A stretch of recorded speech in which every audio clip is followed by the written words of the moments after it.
Welcome to Open Set, a show about making the film industry feel a little less closed off. The whole idea behind this series is pretty simple. I want to sit down with people who are actually doing the work, learn from them, and share those conversations with anyone else who loves movies and might be trying to find their own way in this industry. This first episode, I'm talking to Daniel R. Hill, who plays Jimmy Kiritsis in Dead Man's Wire. We get into how he built this character from a real person, what it was like to work with Bill Skarsgård and Gus Van Sant, and how his background in theater helped shape the actor he is today. So whether you want to work in the industry yourself or you just want to know a little bit more about how movies get made, welcome to Open Set. Here's my conversation with Daniel R. Hill. Yeah, thank you so much for making the time for this, dude. I really appreciate it. It's like awesome to get a chance to talk to you. Not a problem, man. Anytime that we see somebody talk about the film so passionately and someone who obviously understands the power of the film, it's so we make time.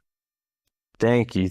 I mean, I was really surprised and grateful that my video sort of like came across you guys, you and some of the other people from the crew and the cast like have shared the video, which was so kind of you guys. I really appreciate it. Yeah, man. Yeah, everybody. It's very much a team effort. It's the cast is incredible, which I'm sure we'll talk about.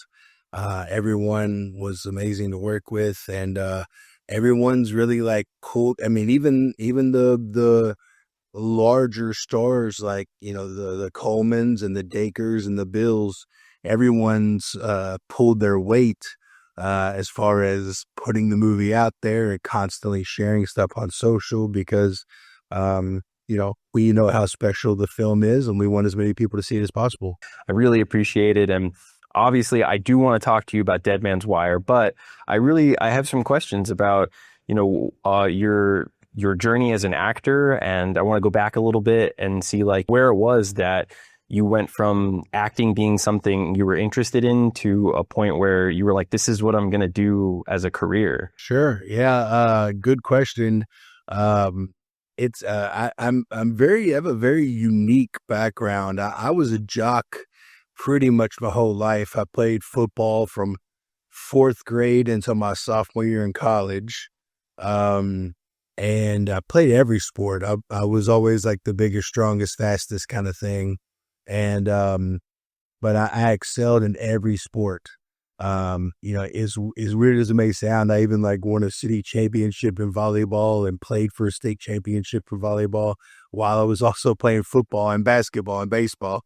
And so I was just so inundated in life with sport that at the time when I was dabbling in acting, I didn't even realize what I was doing. The first thing I remember is in eighth grade, my teachers always had pretty good grades, always A's and B's, if not sometimes straight A's.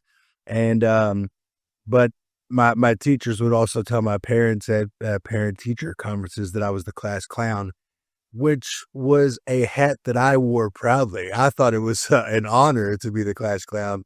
And I remember two instances in eighth grade that now that I look back was, I think, probably my first foray into even doing anything theater-related is they took us to see a play. They took us to see The Odd Couple at a professional theater in Louisville. And the teacher could tell, I guess, just how much I liked it. And she asked me to write a review of the play for like the school newspaper. I didn't have a clue what I was doing, so I just sort of wrote about what I saw and what I liked. And that was probably my first, dipping my toe into any sort of arena that had anything to do with, performing arts. And then we would have people come to our school to perform plays.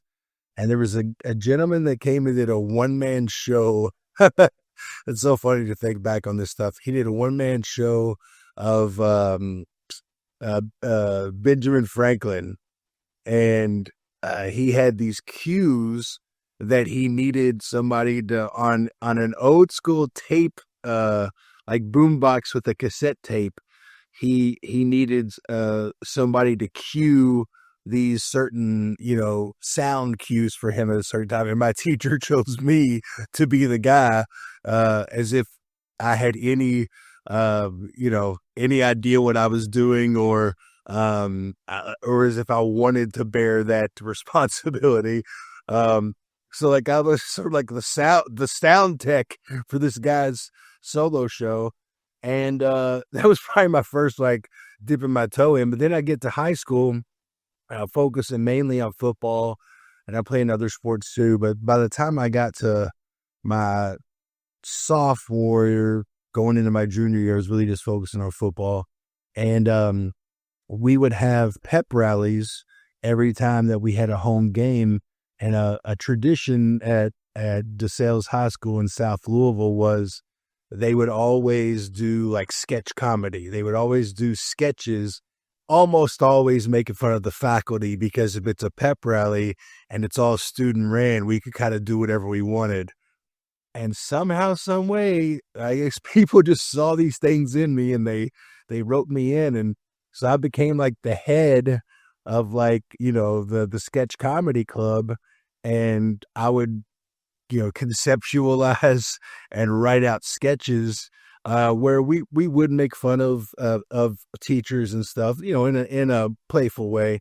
But then somehow, some way, because this was the late 90s and pro wrestling was huge, I was able to do really good impressions. So I started painting on an eyebrow really high and doing impressions of The Rock.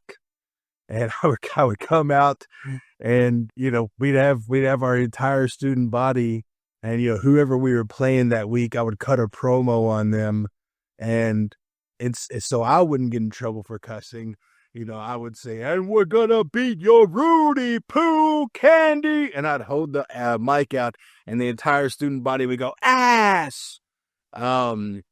And so, like, I think the sketch comedy in high school was I didn't know it at the time. I didn't realize it at the time that was a form of acting, but like the sketch comedy in high school was kind of my first little like, oh, all right, I like being in front of a crowd, and I like playing characters, and I like conceptualizing things and writing things. So I get to college, and I transferred in. I was unhappy at the school I was playing football at my freshman year. I transferred in to a different school my sophomore year, and there was this lull, because the NCAA back then, if you moved up in division from Division II to Division I, you had to sit out a year. You know how many kids these days would go crazy if there was no transfer portal? Not only were we able to, did we have to go through all this rigmarole to transfer, but if you moved up in division, they made you sit out a year, which was so weird. So all you could really do was work out and practice and stuff. And so I transfer in, and I meet with my advisor, and he's like, "So what do you want to study? You're going into your sophomore year." And I was like, "Dude, be all the way real with you. I hate school. Only thing I really like is football. It's all I've ever known. My dad's a football coach. My brother's playing baseball in college. My other brother's playing soccer in college. Like, we're a sports family." And at the time, the WWE, at the time WWF, their minor leagues were in Louisville. It's called OVW, Ohio Valley Wrestling. And I had been working with them as a writer. That's a whole nother story, but I had worked my way into working with them as a writer, working backstage. And I told this to my advisor, and he probably did the best thing that anybody could do for me in my life. He didn't laugh at me. He goes, "Oh, pro wrestling. Okay. Well, you should probably take an acting class." And I was like, "Acting class?" I was such a jock. I didn't know that people like majored in theater, or like, I didn't know how someone became an actor. And I was like, yeah, I should. Cause he was like, what if you ever want to become a commentator or a wrestler or a manager? And I was like, yeah, it would be good to have that skill. So, long story medium, I go to take my first acting class, and instantly it felt comfortable. I felt like I was back in the gym, entertaining my classmates. And about midterm of the way through, my teacher came up to me and she was like, so where did you train? And I was like, lady, I didn't know until a few weeks ago that you could even train. Like I didn't, she was like, well, you got a real natural gift. And she was like, you should really think about this. And then at our midterm review, some old dude came in and watched our scenes, and I didn't know who he was. And then she told me afterwards, hey, such and such wants to see you in his office. And I thought I was in trouble. And I go to his office and he was like, saw what you did today on your scene. Your teachers told me that this is all natural ability and that you haven't really had much training. And I was like, yeah. And he goes, I'd like to invite you into the program formally because we see that this is a real possibility for you. Sure. And honestly, man, if it wasn't football or pro wrestling, I had nothing else focused on my mind. And I was like, let's do it. It just seemed like the universe was telling me to do it.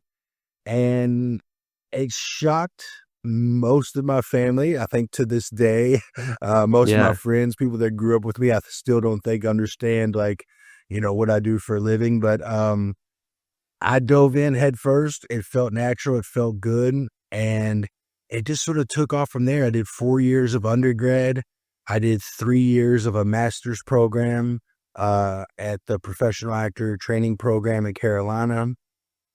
And then from there, as soon as I got out of grad school, I moved to New York and just started working. I got hired doing Shakespeare and professional theater. And then even for a while, I was teaching in universities. I ran a master's program for 3 years. Wow. And then I just started getting a lot of offers to start auditioning for TV and film. But my first love was theater. I love theater. And I truly did believe, and I still do to this day, that the best actors come from the theater, whether it's, Daniel Day-Lewis or Viola Davis or Denzel Washington, Angela Bassett, Meryl Streep, so on. All your best actors come from the theater 99.99% of the time. And so I knew that I wanted to get that basis, and I knew that I wanted to do everything. And I did. I did everything from Shakespeare to hip hop theater to Chekhov to August Wilson. I did it all, and I loved it all. But you just don't make that much money doing theater. And I knew eventually I was going to transfer over to film and TV. And so, I moved out to LA, and I quit being a professor in 2020, I think 2015 it was. And then in that year, I moved to Chicago, and that year I did 5 films in 1 year. Wow. And my first year of like, I'm leaving theater behind. I'm going to focus on TV and film. And I did 5 films, and I did this Hallmark movie of the week with John Voight and James Caan. And John took a liking to me, and we had lunch one day, and he said, Dan, when are you moving to LA? And I said, I don't know, John. Like, obviously, I think that's probably the next step. And he just sort of, this is an Oscar winner that I respect. And he said, guys that are 6'2" that have your stature and that played college football, he's like, they don't have master's degrees in acting. He's like, you're gonna work. And he was like, and I'll help you. And that's all I needed to hear. My naive ass packed everything in my car and drove out to LA. Luckily, I had a friend who's a cinematographer who he and his girlfriend just broke up, so he had a spare room that I could rent in Boyle Heights, and slept on the ground for about the first 2 months because my mattress that I ordered kept getting delayed. But my first audition in Hollywood was a film called Rust Creek, and I booked it and been working as a professional film and TV actor since. I've been out here, over a decade now, and this is what I do. So that's, sorry if that was long-winded, but that's pretty much brings you up to speed on how I got here. Yeah, no, I really appreciate you giving me the full answer there. I really, really appreciate it. And I just want to say I saw Rust Creek and you were great in it. It was a really, really fun story. I watched it with my girlfriend and we both really, really enjoyed it. And I knew that you were from Louisville, and I heard that Dead Man's Wire was filmed in Louisville, and I was going to ask you, like if that was true and what that was like to go back there for that. But before we get into that, I really really enjoy hearing that you came from such an opposite sort of background. And I wonder if any of your like sort of jock life and playing football translated in any way as an actor, if there was anything that you learned like from the field or from discipline and working out or any of those things that helped you when it came time to perform. And, if there was anything in classical theater that you had to sort of unlearn for the screen. Well, those are great questions. So first off, I will say that I think organized sports at a very high level, when you have to actually follow the rules and you don't get to run to first base if you strike out, and all the stuff that I had to, my eyeballs would bleed when I would go watch my nephews and nieces play baseball and or t-ball or whatever, and you strike out and they still get to run to first base. Or I hate that kind of stuff. I'm like, Sure. I feel like sport, when treated right, I feel like you can learn so many life lessons: discipline, drive, desire, teamwork.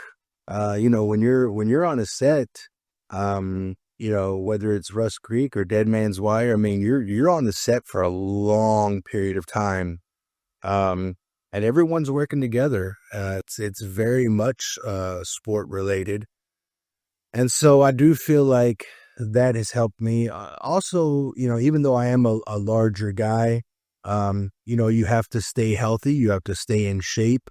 I still go to the gym 5-6 days a week, and I remember when I did a film a few years back where I played a firefighter. It was a film called Silo, and me and Jeremy Holm from House of Cards. And I remember one scene. We were shooting this thing in the middle of the summer. It was like August. We were in Iowa and Minneapolis and a couple other places, but it was like Midwest humidity. And it's Yeah. like probably 98 degrees legit, but like with heat index, it's probably like 115. And I'm in fully lined, fully weighted real firefighter gear. This thing Yeah. weighed probably 35, 40 pounds. And they didn't take the lining out or anything. It was real. And I had a helmet on, the backpack, and the whole 9 yards. And as you could probably tell from the title, Silo, we had to go up a silo to save this kid that fell in. It was a really great script by Marsha Burnett. And so I had this, my first scene is I'm the first guy there.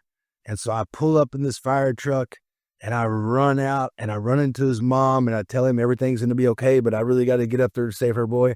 And then I go climbing up this silo, and I'm legit climbing up. This isn't no CGI shit. And so I'm climbing up this silo, and those ladders are straight up in the air. And so I'm Yeah. climbing up, and I get to, it's probably like a good 16 feet in the air so that my feet could be out of frame of the camera, because these two people on the ground still had a scene going on. So I had to climb up so that my feet were out of frame. And then you stay up there on the ladder, and then all of a sudden the director yells cut, and then you climb back down, reset, and you do that like 30 times in a row in like 100-degree weather with firefighter gear on. It was Jeez. hot, but it was good. Like, it's that old acting teacher adage of make it the character's problem. Oh, you got a Mm. sore throat? Show must go on. Make it the character's problem. Um, and I remember we finished with that first set of that first camera angle. We were setting up, doing it from different angles. So there's no telling how many takes I did up Yeah. and down this thing. I was so hot. And I remember some PA, and they probably weren't thinking, but this one PA says to me as I'm walking to holding to start turning the camera around, he goes, man, big guy, I just knew you were going to pass out. And I said, why? He goes, well, I mean, that's hard work. And I said, yeah. And I'm a professional, and I got cast like 6 weeks ago, and I've been doing 2 hours of cardio every day for 6 weeks because I know what Nice. I'm doing. So no, you Yeah. won't see me pass out. Yeah, man. And I think that comes from like that grit of sport and that grit of football.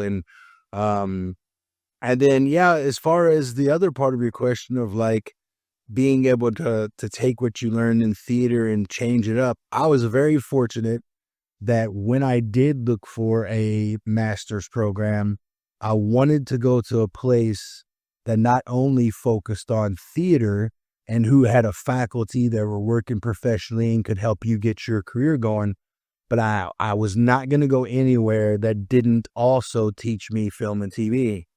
And so I teach a lot of private lessons here in LA too every week, and I help a lot of younger actors, and I tell them like, look, you're not gonna learn everything that you can learn about acting, whether it's theater or TV and film, but especially TV and film. You're not gonna learn everything you can in a classroom. You just can't. You can absorb everything like a sponge, store it all away. You can learn the basics of like, the way you manipulate a camera and where your eye line should be, how you have to change, because in the theater, you have to be big because you got these hundreds, if not thousands of people out here. They're the big thing and you're the one small thing on the stage. And so you have to be big in theater because the old lady back in row 45 who paid $200 for her ticket deserves the same show as the person in the front row. So in Sure. theater, you have to go big to reach everybody in the audience. But in film and TV, the camera comes to you. And Oh, so you have to change the way that you perform in that you have to really internalize a lot more in film and TV. And film and TV has a lot of different technical aspects. Eye line is very crucial. Um, the way you manipulate your vocal instrument, so that it's not always the same one note, and that you can have different colors and notes to your voice. So there is a big learning curve, but and I only anything I ever do, I only watch it one time. I watch it when it premieres, mm, and I never watch it again because it to me it's not to me as the performer. It's not just to me personally in my process. It's not about the end result. It's about the journey and the cultivation of the character and like the work that you put in. And then it's like, here, this is for you all now. If I watch it more than once, I'm going to pick it apart and I'm going to be mad that they use certain takes because I know I had better takes. yeah, And, yeah. or I'm going to be mad that they cut certain scenes because scenes always get cut from every project. Um, but yeah, that's the biggest thing is there are major technical differences between doing live theater for a live audience. It's also one take. There is no, hey, can we go back? You know, Yeah. you got to be on your P's and Q's literally when it's a live crowd. But I also feel like that really helps you in film and TV because the theater actors, the people who have been trained in theater, always show up prepared. That's not saying that people that I've worked with who didn't come from theater don't show up prepared, but every time the theater people show up prepared. Yeah. Um, and so, yeah, and less takes saves money. So, Sure. I Yeah. hope I answered everything. If there's anything I didn't, let me know. Oh, no, absolutely. I really, really appreciate your insight on that. And, I think it's really interesting that you've gotten both worlds. And I totally agree with you. I've listened to plenty of interviews and podcasts with some of my favorite actors and actresses that, almost all of them come from theater first. And like it's never surprising to me when I hear that someone was in theater and I'm like, oh yeah, of course, like that that's why they're so good. And and that's not to say that if you weren't in theater, you're not a good actor, but I do think that, you have a different understanding for the game when you have both sides like that. And I'd love to know, so when you're playing more of like a supporting or a character that comes in later in a film, how do you make a character feel like they have a life before they walked into that scene without trying to do too much for your like first appearance in the film? That's a great question. I've never been asked that in any of my interviews. That's a really good one. There's an old adage in actor training, and I always pass this on to the actors that I teach too, is that we always have to remember that let's say this scene, it takes place at 4 p.m. on a Tuesday, and it's daytime, and it's an exterior shot outside of a building. Mm-hmm. Well, that character has had a life before 4 o'clock that day, right? Yeah. And it's what we call the moment before. And so like what has been going on in that character's mind, and how are they thinking? How are they feeling? How are they breathing? How are they walking? What is it about that entire day, physically, mentally, and emotionally, that will inform your vocal quality too? Because it all works in unison. At the end of the day, what we're doing is we're taking our textual analytical skills, and you're doing your script analysis, and you're figuring out, okay, I'm going to stress this word, and I'm going to take a beat here, and I'm going to use this physical action here, and all this stuff that you do. But then when you get it on its feet, it becomes its whole other thing. And at the end of the day, we're using our intellectual as the actor, and then making choices based on what we think will work. But then as we're performing, it's thinking like the character, moving like the character, feeling like the character, and speaking like the character. Those are the 4 things that are working in unison at the same time. And if you're missing one of them, you can sort of see it in the performance. So for me, like especially on something like Dead Man's Wire, I look completely different in the movie. I got longer hair, I'm shaved, I got the mutton chops. I do come in later to the story. I think it's like 45 minutes in or something like that. I come into the story to help save the day and try to get my brother out of this trouble.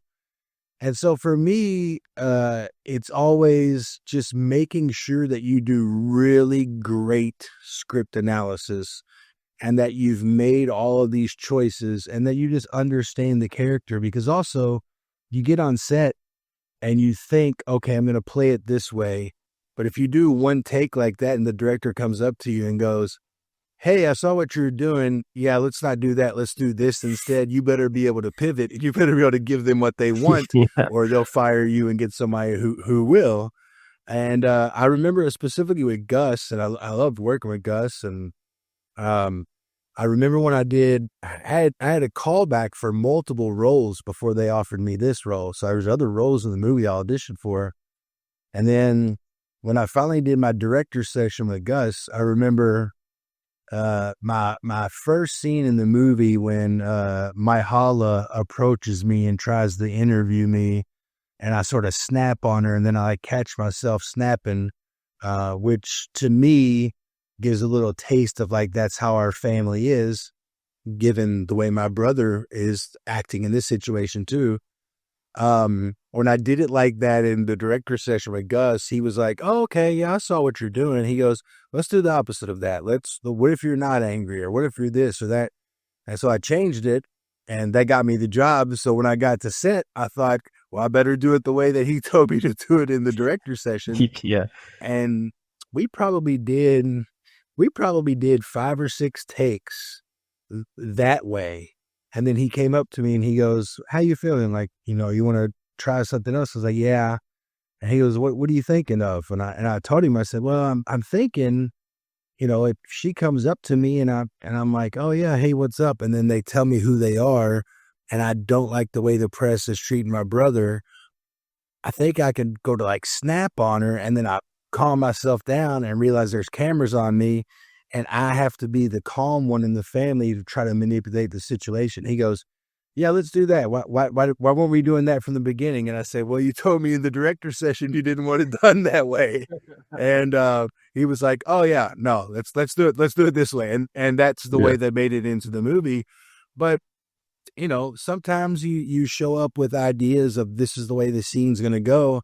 And then your acting partner, your scene partner doesn't give you what you thought they were going to give you. So Yeah. there's a really great book that they had us read in grad school that you wouldn't think has anything to do with acting, but it does. It's called The Inner Game of Tennis.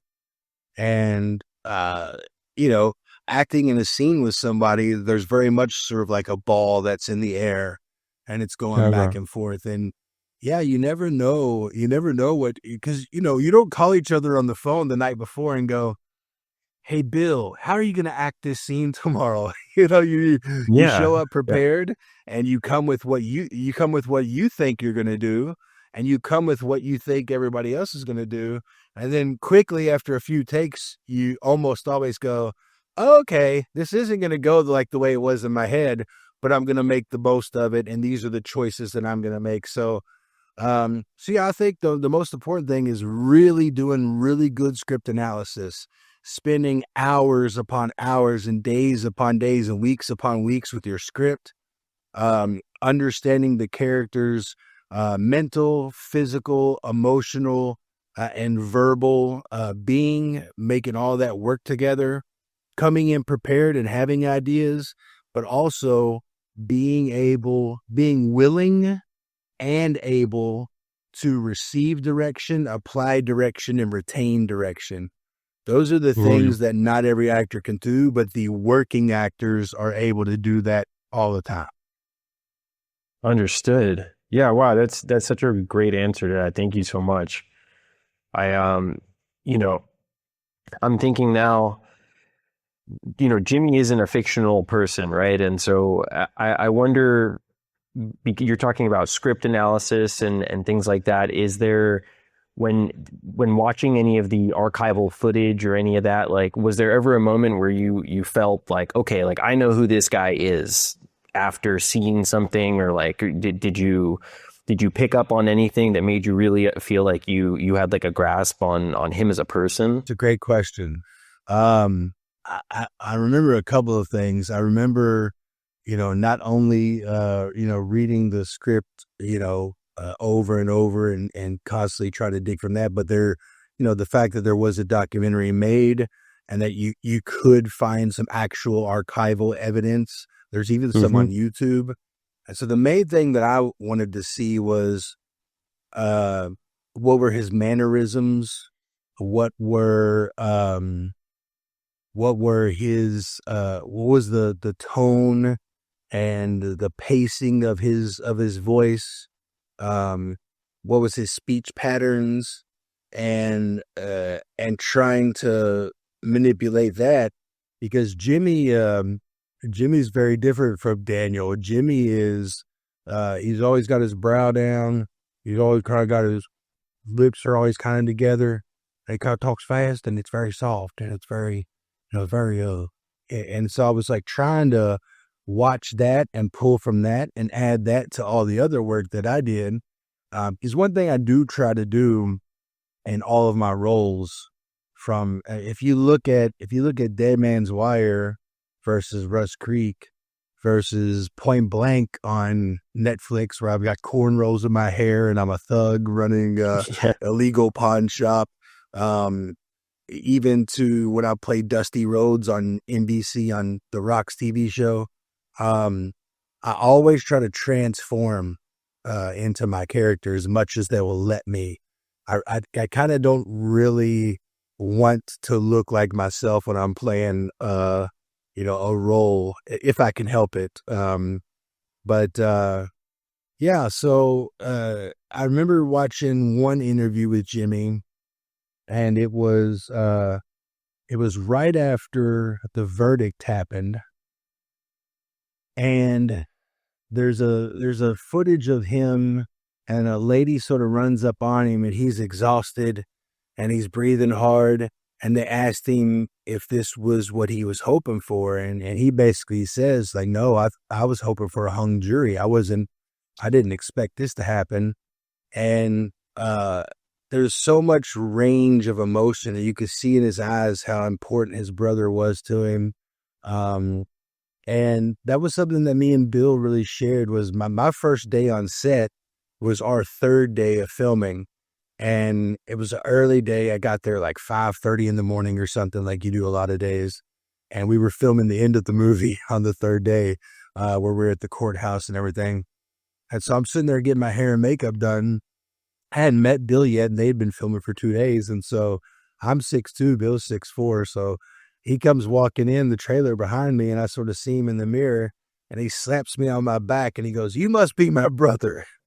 And I sort of laughed, and I said, well, it's not every day that Pennywise from It says that to you. And so he sat down, and they were getting our hair and makeup together, and we're talking, and one of the first things he said was, "Hey, did you get to see any of the archival evidence?" And I was like, "Oh, yeah." And I was like, "What about this? What about that?" He was like, "All right, game, let's talk." And so there was an instant, bond created just on our work ethic and how much we did prepare for the roles. And Wow. I had a great time working with that guy. We even got to hang out some off of set, and it really did feel like a very familial atmosphere. He and Carrie Elwes was fantastic, not just in the film, but just amazing guy to work with. Dacre Montgomery. It was one of those few times in Hollywood, and I'm sorry if I'm spoiling this for anybody that thinks it's elsewhere, or elsewise, I should say, but so one of the few times on a project that we had no divas, nobody causing any problems, nobody thinking they're better than anybody. When we were shooting certain scenes and it was nighttime and it was 5 degrees outside, nobody complained. You just fucking did it. It was like, this is what's needed. Make it the character's problem. Let's work hard. Let's get the shots done. And if we're here till 3 or 4 a.m. and it's 5 degrees outside, well, everybody drink some coffee, take some vitamin C tabs, and let's get to work. And so I think you can always feel that you can feel the texture of that in certain projects too, of like when people really work cohesively together. And so it was a fantastic thing to work with that cast and that crew and the producers and Gus. And but yeah, I feel like everyone did such a good job. I mean, a lot of people to this day don't even recognize when they see it that that's Cary Elwes playing Yeah. himself, or playing a different character. But a lot of people don't even recognize that it's him. And Dacre looks completely different than he does on Stranger Things, and Bill looks completely different than he does in other films. And so I feel like everyone just did such a good job of preparing. And yeah, man, it's one of my proudest moments to date is working on that film and the way it came out. And I think there's a great reason why after 200 reviews we're still at like 92% on Rotten Tomatoes and certified fresh, and people are still talking about it. And yeah, it's interesting too, because you mentioned Rust Creek and kind of where we're at with Dead Man's Wire, and it's very interesting in this day and age with streaming and with things like Netflix, because when we filmed Rust Creek, we filmed that in the fall or the winter of 2016, finished in early 2017. It got into festivals in 2018, won a bunch of awards, got picked up for distribution, and then we were in theaters in 2019. Well, by the time the movie comes out, it's already 3 years old for me that's filmed it, but now people are experiencing it for the first time. And that was like the little engine that could. That movie, we would be in a place like New York for like a 2-week run, and then we just keep getting extended another week across the nation. And so people experienced it in theaters, and that was one thing. And then after it left theaters, it was on video on demand and all that stuff. And that was another thing. And then it ended up on Stars. For whatever reason, the Mhm. producers went with Stars. Probably paid the most money is probably what it was. Yeah. And so we were on Stars for like a year, and Stars and I think Showtime for like a year. And then it hit Netflix. Well, when it hit Netflix, it had already been out for a couple of years, but you couldn't tell nobody. Everybody thought this was a brand new movie. So it like Yeah. had this like it kept having these like nine lives of a cat. And even now we just left Hulu, and I think we're on AMC now. And so now it's getting a whole new audience where people on AMC Plus are like, what's this movie? And so Dead Man's Wire is interesting in the fact that we did have a big Hollywood premiere. We had two of them. We had one at the Chinese Theater back in October, and then we had one in January. And when we hit theaters in January, we were in theaters in America January and February. And then we were overseas like March and April. And then we hit Netflix May 29th. And when we hit Netflix May 29th, it's like it's a whole new release, because some people just don't go to the cinemas anymore. And so it's interesting the way that streaming works. It sort of gives a second and a third life to films. Even Point Blank at one time was, for years, it was the number one watched Netflix film of all time. And like years later, this was probably like 4 or 5 years later, it got released into like South America or something for the first time. And we started getting all tagged in all these posts on Instagram, and all these people, who were experiencing the film. And all of a sudden we're back in the top 10 on Netflix for like a month, just because it got to this whole new continent. And so it's interesting the way that streaming is now giving a film a second and a third and so many lives after being in theaters. So yeah, it's kind of interesting the way that worked for both of those projects. Yeah. Wow. I really, really love your answer. I love to hear what you got, what you understood about Jimmy that wasn't written on the page. And I love to hear that, you and Bill Skarsgård had a sort of brotherly, relationship on and off the camera. I think that that's like such a fun thing to hear. And it doesn't really surprise me that the whole cast had this like no diva, everybody is working at the same pace, and it shows in the movie. It feels that way. So I'm really happy to hear that that on the back end that's what it was like for you.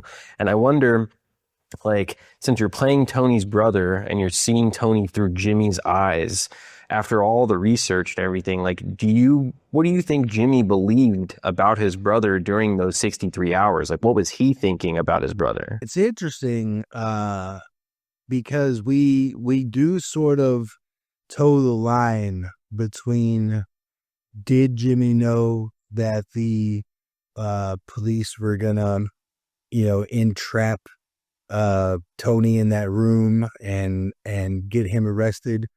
And so there's that sort of thing of like, did he do this on purpose, or was he such a little bit of a buffoon himself that they tricked him? And so Good. I do like it that we keep the audience guessing on that, because I know what me and Gus decided upon. But it is interesting that some of the moments that weren't in the script, and I won't talk about all of them, but there's a lot of ad libs that made it into the movie, which was incredible considering that Austin's script is so fucking good. And he's the first person. I'm sure there'll be other people who will do it, and if they had done it before, I'm not aware, but he's the first writer that I've ever worked with that when you got the script, there was like arrows on the digital version of the script. There was like arrows pointing to a certain thing, and like a link where you could click and watch actual archival footage as you're reading the Wow. script. So you could get to a moment with Jimmy, and click on this link and then like see Jimmy talking or see Tony talking. It was such a Wow. cool, amazing modern day script. And Austin's such a great writer. I know he's going to go on and have an incredible career. But to me, the thing about Jimmy is that you can tell how much they love each other, how much Bill and or how much Tony and Jimmy love each other. There's also this really short line that I have at the beginning of my entrance into the movie, where they ask me if I'm his brother, and I say, yeah, well, at least one of the ones that he doesn't mind talking to. And when you do look at a lot of the family background, Tony did have, and their family as a whole did have a lot of issues with each other.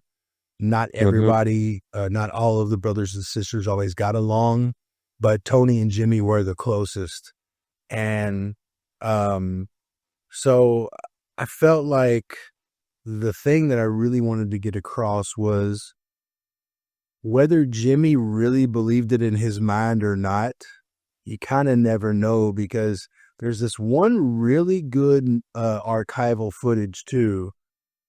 Right after the verdict is read, they're interviewing the lawyers that helped get Tony off. And Jimmy runs in front of the camera and sort of hugs, but like, sort of passes out on the lawyers. And he's like, Huh. oh, thank you so much. Thank you. And it seems very performative. And he's Mm. like trying to cry. And Yeah. again, I, I never met the man and I didn't get to ask him, but there is that sort of line of like, did Jimmy really believe that Tony was, quote unquote, insane and could plead insanity or get off in a way Mhm. to where, he spent a lot more time behind bars. And I think what's important is even if Jimmy didn't truly believe that Tony was that way, or even if Jimmy didn't truly believe that Tony was innocent, or even if Jimmy didn't truly believe that Tony should get out of jail time, he was going to make it seem like he did. He was going to play his part. Uh, And if that meant getting my brother in this room with these people so that they don't kill him, um, and even if that meant agreeing with the lawyers and saying the right things to the people to let them know that, like, hey, he isn't a bad guy. Jimmy was going to play his role to save his brother's life, even if that meant his brother was going to go to jail. Hopefully it doesn't. But Jimmy was going to do uh, everything he could to try to save his brother's life before anything else. dude, that's so awesome. It's so awesome to hear your perspective of this, and like, it the movie is so incredible, and the whole time you wonder who knows what, and how things are going to go, but it really is an interesting perspective as Jimmy, who, like, playing his brother. I find that really, really awesome that you had these, like, you had the archival footage, but also got to experience it for yourself. And that's really awesome. Thank you so much. That answer is great. And so obviously Gus is awesome, right? And so I have to know, he's directed some incredibly different performances and amazing films over his career.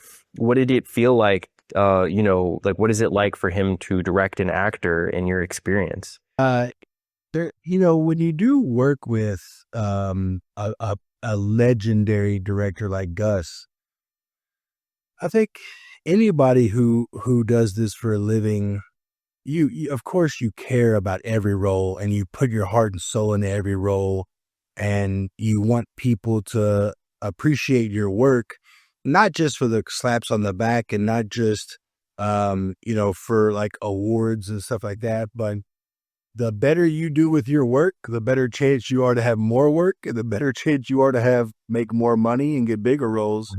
And so there does become an added pressure when you do have a Gus Van Sant, and then you find out Danny Elfman's scoring it, And then you find out Al Pacino's in it and Coleman Domingo's in it. And you're playing the brother of Bill Skarsgård and you're number 10 on the call sheet. And there is an added pressure of that.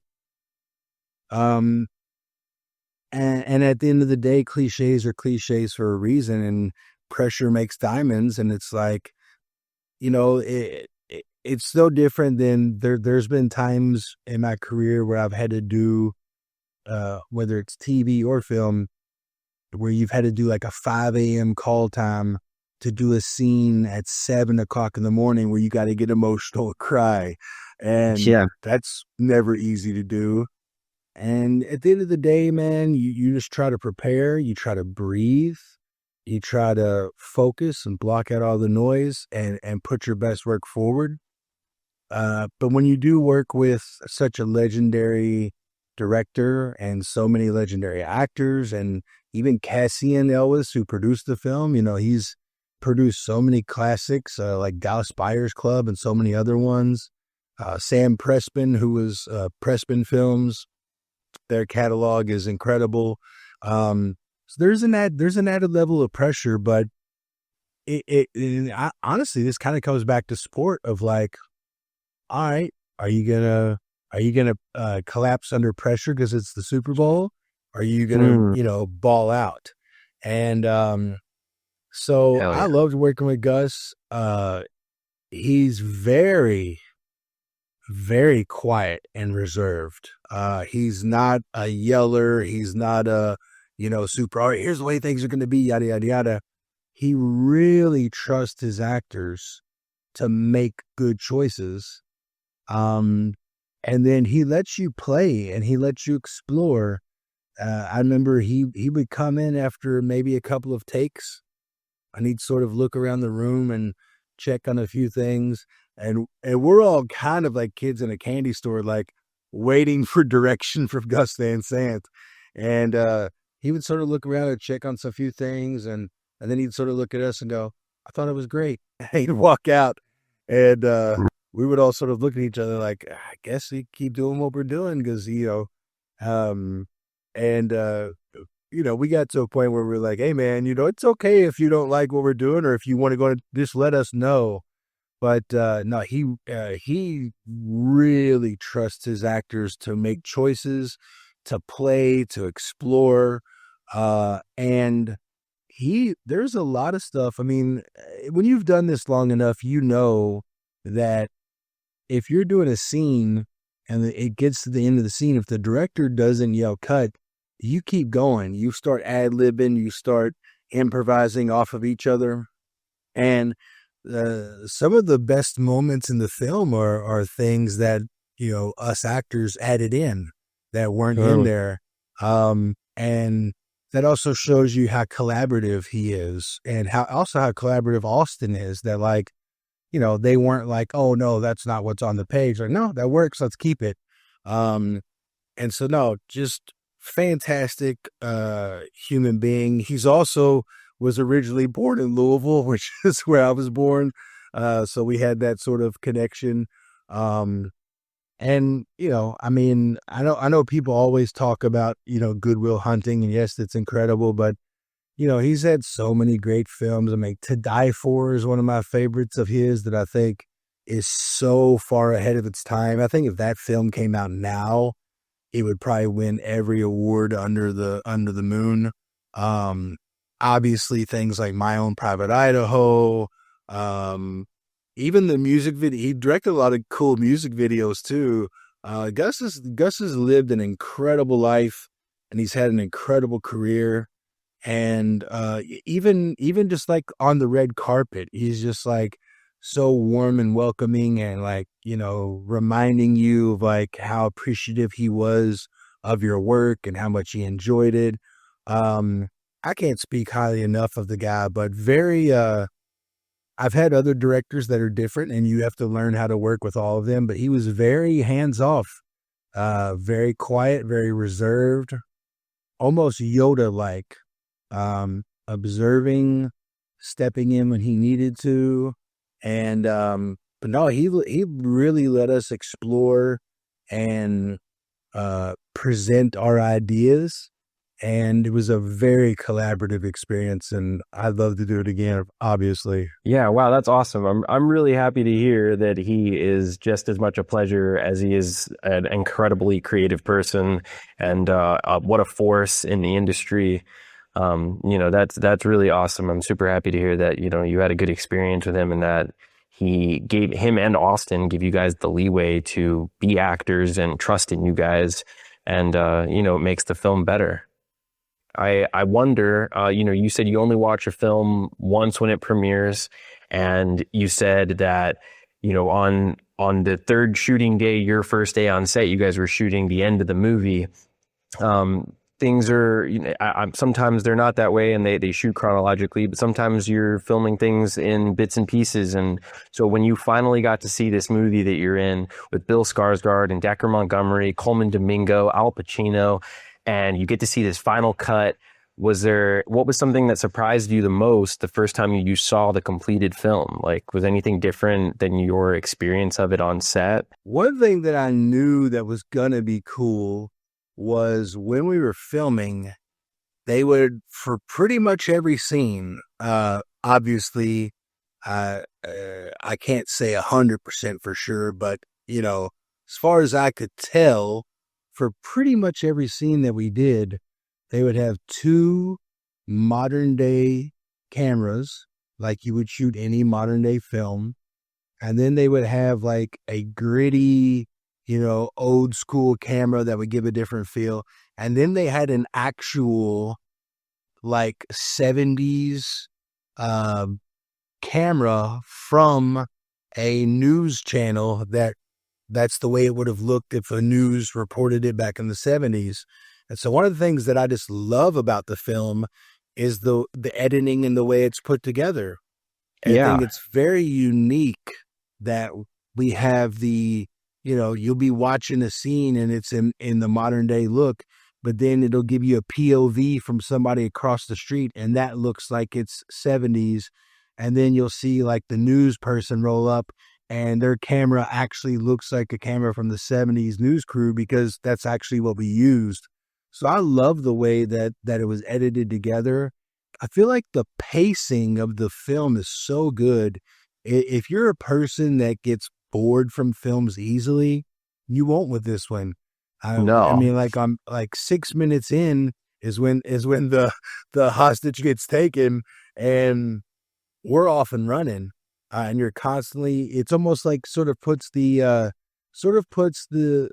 audience in the seat of detective, where they're trying to figure out what's going to happen and who's going to break the case and all of that. And then, one thing that I don't think a lot of people know of, you probably do, because obviously you're smart to the business and to film in general. Thank you. Oh yeah, for sure.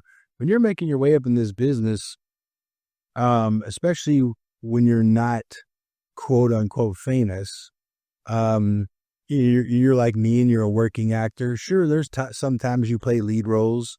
More times than not, you're playing supporting roles. Hopefully it's a major supporting role. And, a lot of times for a lot of actors, and this isn't just me, this is a gripe amongst working actors, but also the more established, older names. Me and Coleman joked about this on set, but also when you listen to any big stars talk, there's, in every single project you do, it doesn't matter how great of a job you think you did, you're always going to get shit cut from the film. And so that's one thing that you're always watching. And the thing is, you don't, most of the time as the actor, you don't get to watch the movie before the premiere. So you show up to the premiere and you're promoting the movie and you're trying to be a good soldier, and you don't know if you're about to walk into a premiere where you get cut completely out. And that happens sometimes. Cool. Things always get cut from every film. So there was even scenes in this that I liked. There was even really good moments between me and Bill that I liked, that I felt should have been kept in, but they weren't. And at the end of the day, you just go, well, they did it for a reason. But this was one of the ones that, even though things were cut, I still went to the after party, was very happy with what I saw. I felt like Gus did a very great job, because so many directors don't do this. Gus did such a great job of making sure that the major supporting players were seen as important. To make sure that the Jimmys and all of the detectives and the cops and the FBI guys, and that, even the news crew and Coleman and the other guy that worked with Coleman at the radio station, that everybody, like all of these characters were important to help tell this story and to help create this closure of the story. And so that's one thing that I was really happy with, was that. I was really happy with not just the film as a whole, but the fact that even though some things were cut, I was very happy with what was left and very happy with the product. And that's why when I go to premieres, I'll do the whole red carpet and answer all the questions, and all that part I'm fine with. But then once it comes time to watch the movie, I always stand in the back and don't sit down. I don't want to have people watch me watch myself. Sure. Especially if I'm like waiting for a certain moment and something gets cut. There's no telling what that looks like on my face in the audience. Yeah. So it's a nerve-wracking thing, man. You put your hard work and your heart out there, and you try to put, this, what you've worked on out for, and that people are going to, and rightfully so, it's going to be criticized and people are going to have their opinions. But it's nerve-wracking to show up to something that you did work so hard on and you do have a big role in, and not knowing how much of it is kept.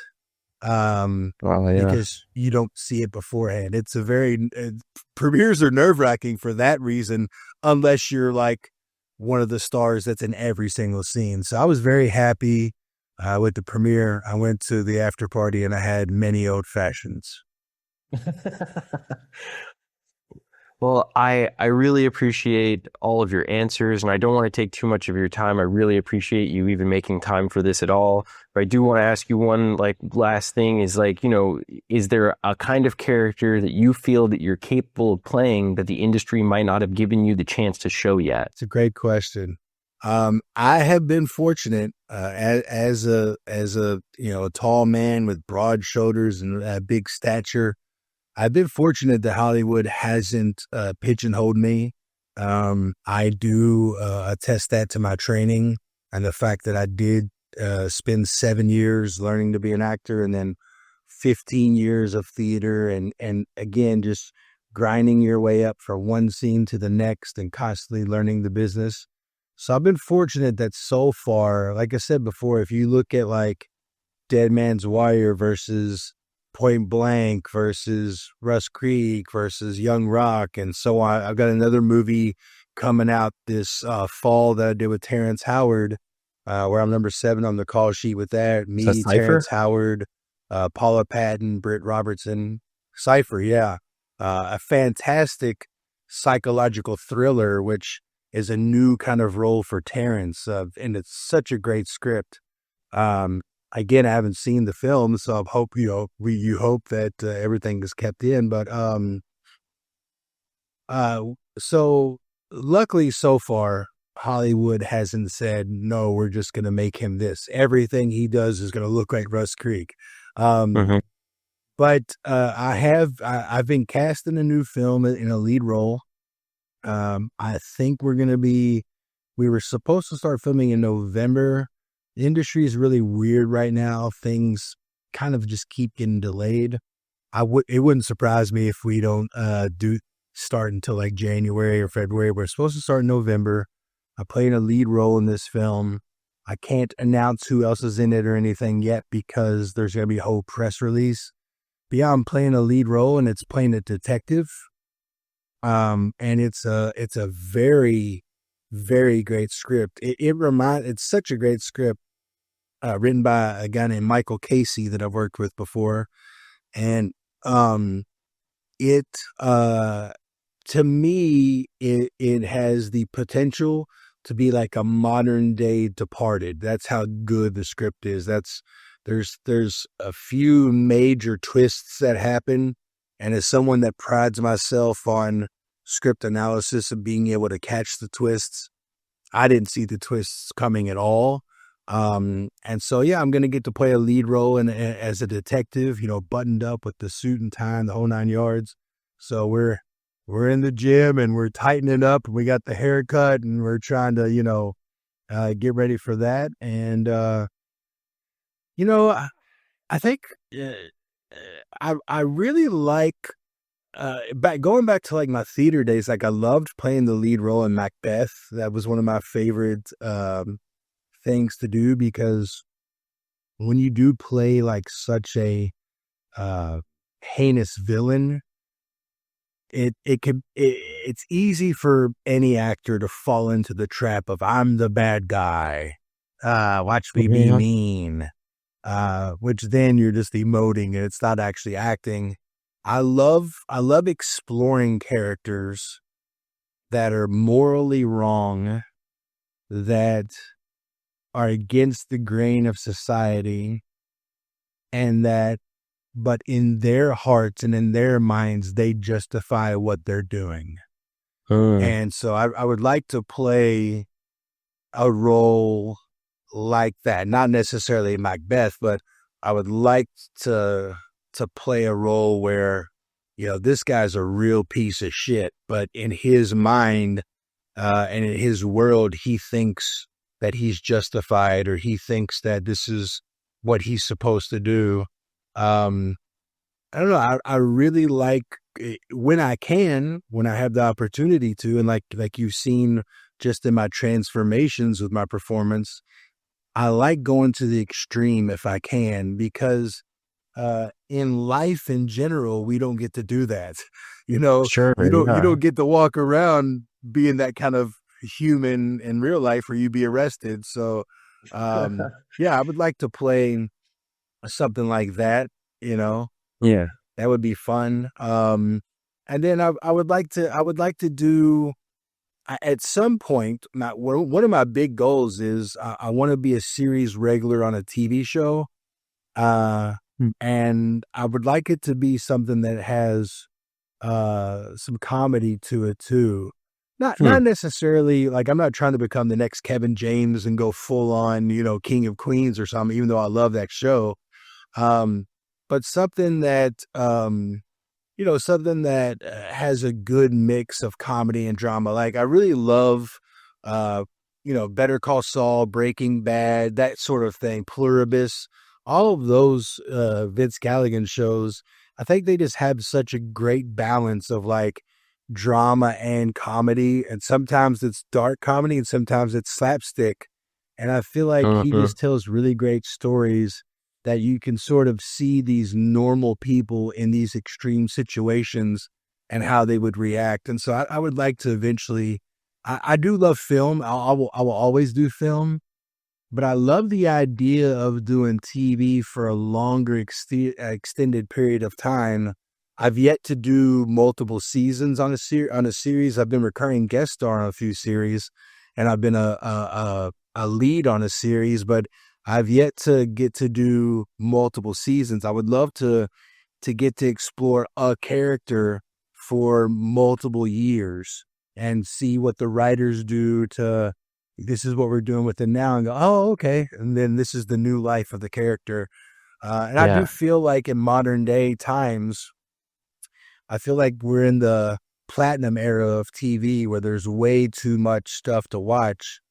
But I think a lot of actors now are looking at TV in a way of like, when you go back and watch Entourage, which is one of my favorite series of all time. And ever since I moved to LA, every year I do a rewatch of it. And every year I catch up on more insider jokes.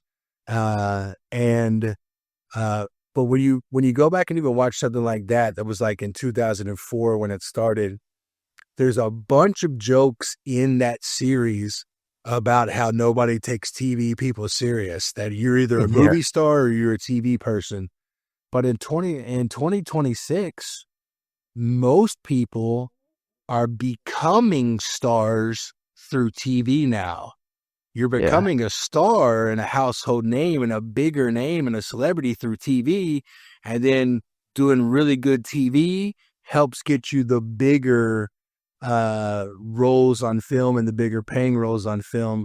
And so I love the way that TV is now like revered as like a very good thing. And so I do want to have the ability and the opportunity to explore one single character over multiple years. That's something that I'd like to have the challenge of doing. I would love to see that for you, man. I can really tell just from this conversation and my experience in watching you in your films that you really love this. Like you really love acting and you care about it, and it comes from a place of true genuine care for the story and bringing your best to the field, so to speak. And I really, really have enjoyed this conversation. I really appreciate you taking any time at all to have this conversation, let alone giving me such fantastic answers and such awesome insight into what it's like in your experience, and also, the advice that you're giving to younger actors. And, this well-rounded conversation was just really, really insightful for me. And I'm sure for as many other people that are interested in film and TV that will watch this, I hope they feel that too. As a person who is, hoping to one day make it into the writers, directors area of film, I hope that one day I can write something that maybe comes across your desk that you enjoy, and that it would be fantastic to get a chance to do something with you. So thank you so much. I really, really appreciate it. I thank you for your time You know how to get a hold of me. So send it as soon as you have it written. You send it and I'll read it. Yes, sir. Yes, sir. Thank you so much. I really appreciate it. And, when the episode is wrapped and stuff, I'll definitely send it over to you. You are the first guest in a series that I am starting right now. This is the first time that I've ever gotten the chance to speak to somebody from the industry. And, I've wanted to do this for a long time. And I'm hoping the whole goal of doing this is to make film and TV for people who love movies, whether they want to be in the industry or they just want to have a better understanding of how films are made or how TV is made, make it more accessible and maybe, peek behind the curtain a little bit. And you did such a phenomenal job for me. And I hope for everybody else, takes away the value that I got out of this conversation with you. So thank you so much, Daniel. I really, really appreciate it. Oh, no problem, man. Thank you for having me. And, if I can be of any help of you to get other guests, if there's anybody that you see in my Rolodex that I've worked with that maybe you're interested in having on, I could always ask. And I keep in contact with a lot of people that I worked with. So yeah, man. But whatever it is you're trying to do, whether it's writing or directing or anything, it's like I tell everybody, even back when I used to, like I said, I ran a master's program for 3 years, and I would tell people all the time, and I still tell young actors that I teach now, everybody wants to say that they're an actor and everybody wants to say that they're this or that, but the ones really doing it just do it. And so, and whatever it is that you want to do, I didn't even know you were interested in that, but whatever it is that you want to do, whether it's writing or directing, just do it. Like nothing is ever going to be perfect in your head. And whatever you have in your head isn't exactly what's going to come out on paper. And whatever comes out on paper isn't what's going to come out on camera. And that's okay. But the only way to explore this as a career is just by doing it, getting it out there. Hey, hope you guys enjoyed this. I put my all into it. And if you like it, great. Please share it. If you didn't like it, thanks for watching anyways. I'm moving on to the next one. That is incredible advice. I really, really appreciate that a lot. And, you know, that's the reason that I made the video that started our conversation was, you know, I figured that if I talked about my love for movies enough that maybe someone would let me make one, you know. So I really appreciate your advice, and I'll keep that in mind and definitely do it. And you know, I'd love to keep in contact with you just in general. You're a really, really kind guy. And, you know, I appreciate your time. Anytime, my man. Thank you so much.